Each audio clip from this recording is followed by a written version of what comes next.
summer holidays. Do you want whining kids or a whining supercharger? I know what I'd want, but at some point, probably going to take your family on holiday. What can I get? A decent R53 or a nightmare Jet 2 holiday and food poisoning?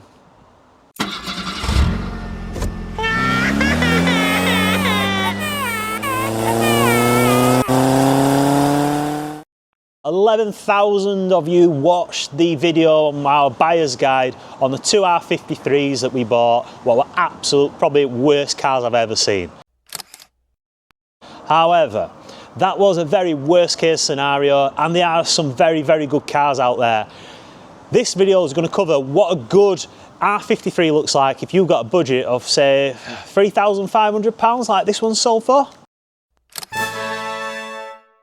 So, lovely gentleman, on the back of our last video, you saw it in shot, give us an email and jumped on it straight away because he's got everything to tick all the boxes. Change of clothes and a list. Change of clothes because when I hit my nose on the camera, I made it all greasy and ruined all the video. Hence why it got tucked down and brought back up. But my checklist, a good R53 shouldn't be absolutely battered on the front end. You're gonna get stone chips, you're gonna get the odd little pin dent, you can't avoid them, but I'm looking for clear headlights. Headlights missing up as an MOT advisory and can fail your MOT. We're looking for aftermarket parts. Do they look smart if they've got them on? Are they original? These are from Kill All Chrome. They look fairly decent to me because they've been done well. Next to that, I'm gonna go wheels. Are my wheels battered? If my wheels are battered, chances are other things are battered. There'll be bushers worn, suspension worn, tyres potentially bulging, worn tyres. It's just a sign of poor ownership if the wheels are absolutely destroyed. Don't mind a little bit of curbing. From there you can see the brakes. We all know what a bad brake looks like. In regards to the bodywork itself, nice and clean, there should be no gouges, it's just regular stuff, i.e. you've not hit a wall and your car's still driving straight. So, if we come to the back, we're going to go through the big three spots for rust. So, this one has had the boot lid changed. It's a facelift car, so they are bad on the boot lids, as are the pre-facelift. What happens here, as I've said before, the water sits in. This one's had a new foam seal behind the micro switch, and that should stop that. What you'll get on the faceless is it rots through here. The water sits in behind the light. The way the metal's pressed, we'll pull one out one day and show you. It just rots from the inside out. They are avoidable. Pull your lights out, reseal them. If you've got a standard exhaust on a car, they are 20 years old. They've got two shells on them. The shells peel away and then they start blowing. So this one, we're lucky, it's new exhaust.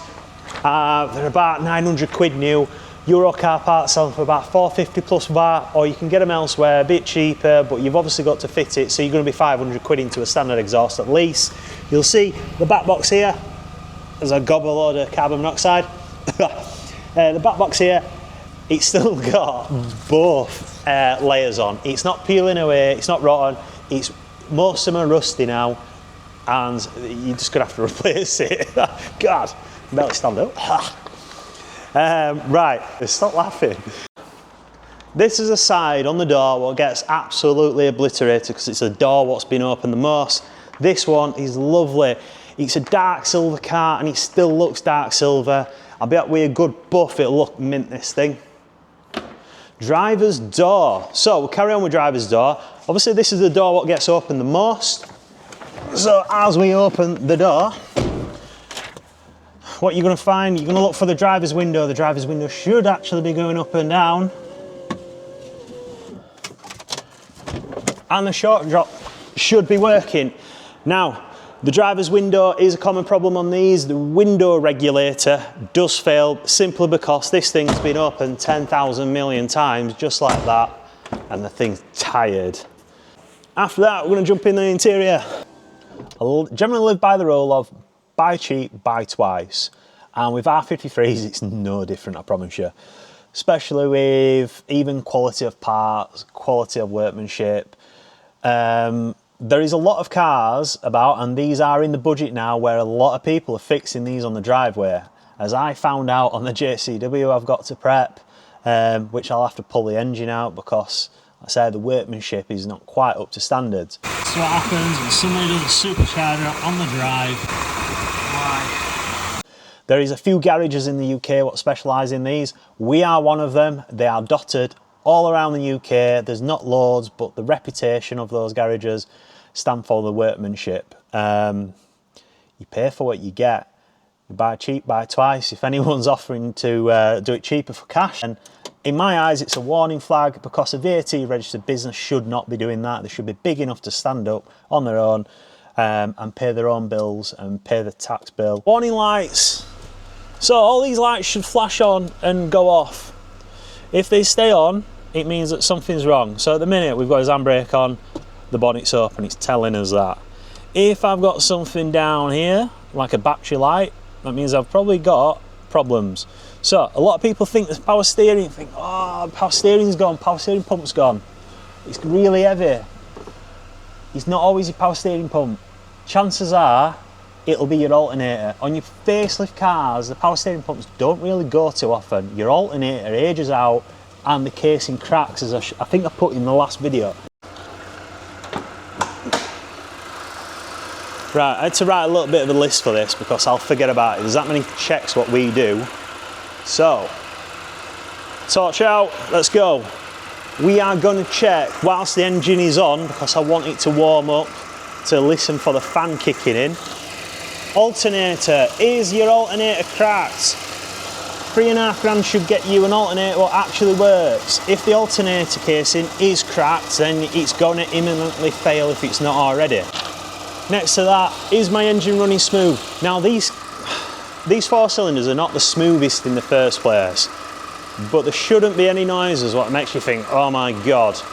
There should be no knocking noises. If you've got a knocking noise, chances are it's not going to be your bottom end, it might be a clutch release bearing, in which I've seen them last 10, 15, 20,000 miles. You can live with it. It's not a major job. Well, it is a major job because you're changing your clutch, but it's not a major thing to live with. Next to that, we're going top mounts. Now, that is a new top mount. As you can see, it's nice and shiny. It's not protruding out the top of the top mount, the chassis. It's not split, it's not twisted, it's not popping whilst I'm moving. If it is absolutely done, and you will go through top mounts on these cars, chances are it could be just a top mount, or it could be a worn strut. If it keeps going through top mounts, it's a worn strut. You're just paying to replace something that's going to break again. I'd like to see them done on an high budget R53. They're not an expensive job, and it just shows signs of good ownership. The next one being brake pipes. Hopefully, if your brake pipes haven't been replaced by this point, chances are they're probably going to need to in some point.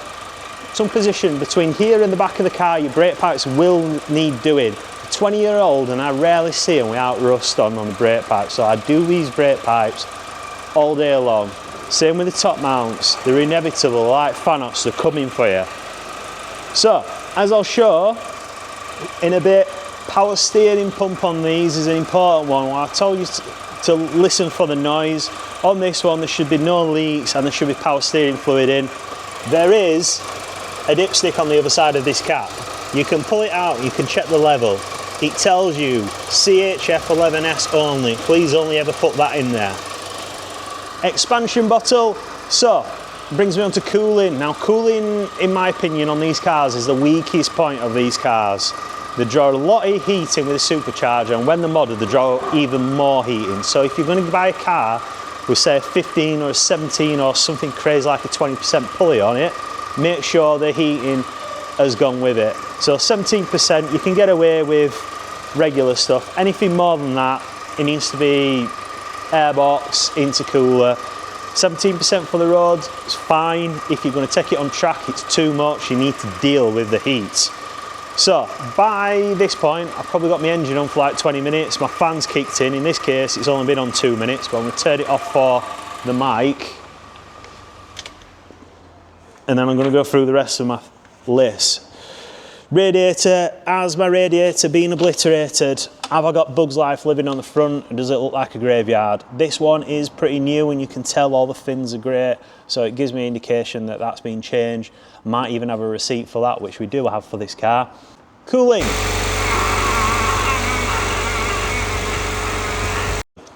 I mentioned the expansion tank. This one's got an AirTech aftermarket on with a Stan's cap. However, it's not my favourite. I like these standard ones. The standard ones where you can actually see through, but if they're brown, they need changing. This one has had a radiator done, so for £3,500 I want to see some work. I don't want to pay for someone's work, however I want to see some work done. So this one I know it's had the clutch done, it's had the chain done, it's had the supercharged service done, and it's had the radiator and some of the cooling system changed. So brand new radiator, we've got the Pro Hose pipes which are all the way down to the thermostat, and then these go back. What you'll find out is most people don't change the back ones, they just do the one on the front to look pretty. Engine mounts. So this one's nice and clean. If it's got black oil down here, you're gonna have to change it at some point. It means it's worn, it's leaking. These are oil filled, you'll start getting a clunking, your engine will start moving more, which will affect your lower engine mount. And if your lower engine mount goes, your engine's gonna move back and forth, and it's just gonna play like an accordion with you flexing. It's gonna tear it to bits, and you'll change all your manifolds, and you'll think, they're not really jobs what you can do in situ because of how tight these cars are.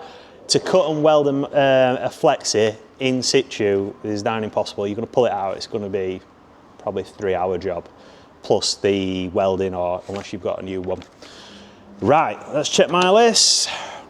Let's talk oil leaks. R53s are notorious for oil leaks, and they come from every spot possible, including your rear main seal, but the ones on the top are probably going to be from your rocker cover. Now your rocker cover gasket, we are looking for that one dripping down downtown into the bottom of the engine. It'll sometimes drop onto your manifold and burn off, but you'll see it. This one's had it changed. I know that because it's had a chain done, and part of doing the chain is taking this off. Problem is with that, if it's not being done, and it does need doing, the rocker cover gasket that is, you will find that these bolts underneath here, underneath your intercooler, which I can see, you can just see one of these bolts. These little 8 mils. Underneath there will be absolutely obliterated, they'll be corroded, and if you have a bad time, it is a die grinder job. You might get lucky, you might be able to hammer a 7 on there. If you've not got a 7, it's a 6. If you've not got that, I recommend doing an e-torque.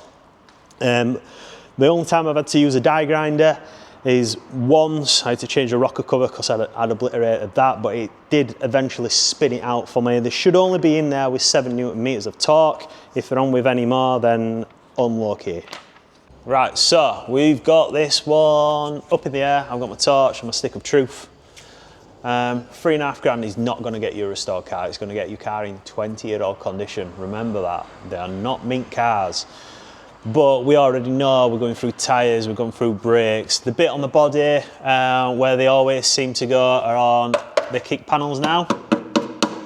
So the best thing to do now is, once you've got your car, buzz it down. You can do this on your drive, get a mask, get some goggles on, buzz it down, underseal it all. We're not doing a restoration. This car is a £3,500 car. It's not a museum piece. It's not JCW #1. So we're going to do it so we can drive it.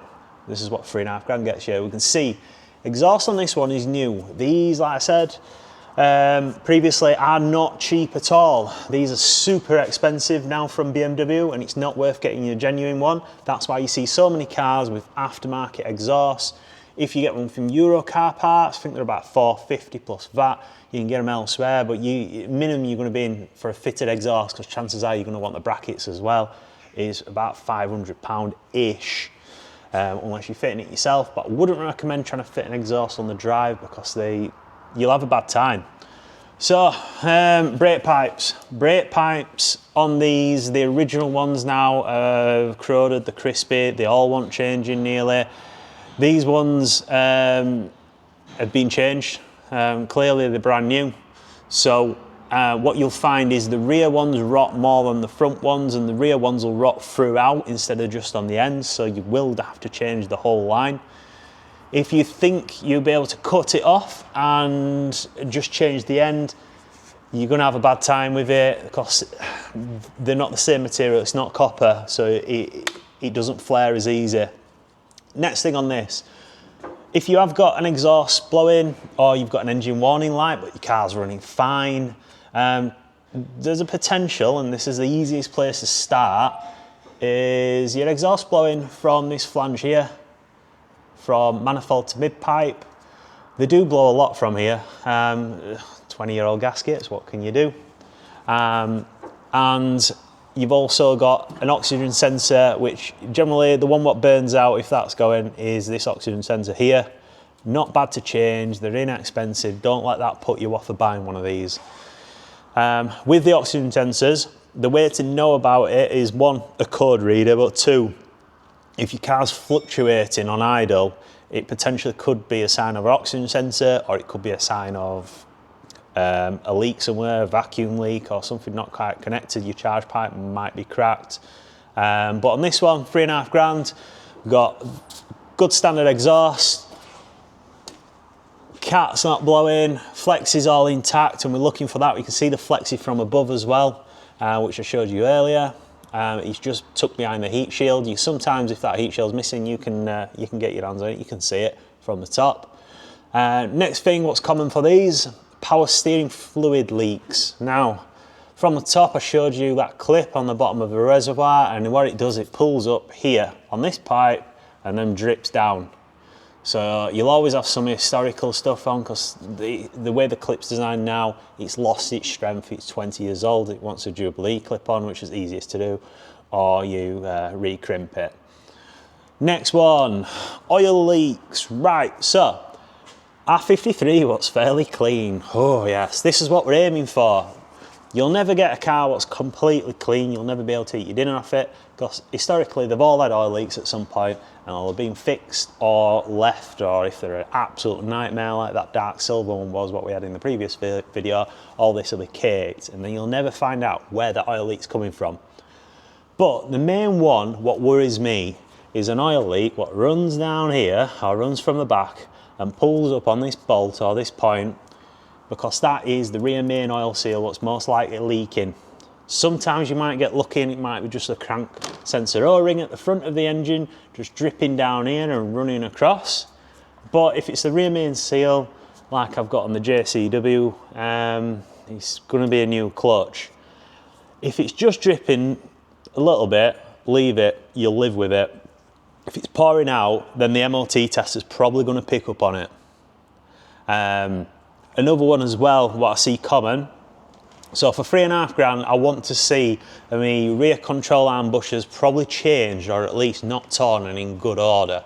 So rear control arm bushers are a medium-sized job, and these have been polybushed. So these have been done. This is what I like to see, because the standard ones now tear out, and they will affect your steering, how tight that is. It might show up on the MOT. When you stop your car, sometimes it feels like someone's pushing you in the back and you're just carrying on forward, or you put your handbrake on and then you get a little something, side to side something. But yeah, these are main points where I'm picking up on a, say, 3.5 grand car. I want it to have good track rod ends. I don't want any knocking in my steering. I want these to be solid. These are brand new on this one. Drop links, I don't want them to be split, because everything on this corner will have a knock-on effect to your drive shafts, it'll have a knock-on effect to your top mounts and the wear on your struts and how well your car is actually handling the bumps, because it's all compensating. So if you have got onto a car and you think this is a decent bargain, say it's 1,500 quid, 2 grand, expect that you're going to probably put another 1,500 quid into fixing it to get it to a reasonable standard. So underneath here, I think we're done. As you can see, you won't get a clean R53 now. It's impossible. They're not brand new cars. You're going to get surface corrosion in the usual spots, but do not be afraid of it. Everything's fixable, and it's not actually a super major job for quite a lot of it. Another one what I'll mention, heat shields. So some of these heat shields now you can't get them from Mini, especially this one up at the top. So these are hard to get. So what you'll see is most of the heat shields now have torn off, they're rattling. You'll get it advisory on your MOT. If it's super bad, then they're going to fail your MOT. and you'll see loads of people putting like washers on to just to capture more of it and secure it to the body. That's not a major one, but for £3.5 I don't want to see any of these hanging down, because it means that no one's probably been under car for a while and they are a fairly simple fix. So that is my guide on a £3.5 budget R53. Should you like that video, please let me know. If I've missed anything you'd have a look at, please let me know in the comments. But hopefully you've enjoyed this video, and please like and subscribe. It's really important, because if you don't like and subscribe, what's the point of doing this? I'm not going to be here doing it because there's no one watching. Well, someone that don't like talking, I do a lot of talking. Videos, lists, phone calls. I like silence.